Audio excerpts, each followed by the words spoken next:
नाशिक शहर police आयुक्तालयातील Gangapur police Thane हद्दीत राहणारे फिर्यादी प्रदीप रामदास आहिरे राहणार शिवाजीनगर नाशिक हे 23 एप्रिल रोजी आपल्या कुटुंबियासोबत परभणी या गावी गेले असता अज्ञात चोरट्यांनी या संधीचा फायदा घेत कडी कोयंडा तोडून घरात प्रवेश करून घरातील कपाटातील सोने चांदीचे दागिने रोख रक्कम चोरून नेले होते। याबाबत गंगापूर पोलीस ठाण्यात घरफोडीचा गुन्हा दाखल करण्यात आला होता।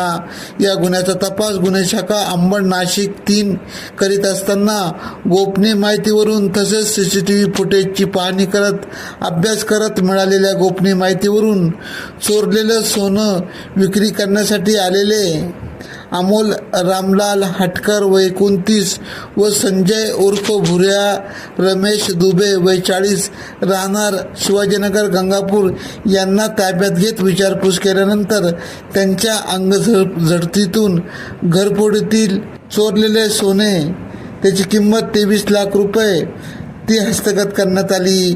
पुढील कारवाई कामे गंगापूर पोलीस ठाण्याच्या ताब्यात देण्यात आले।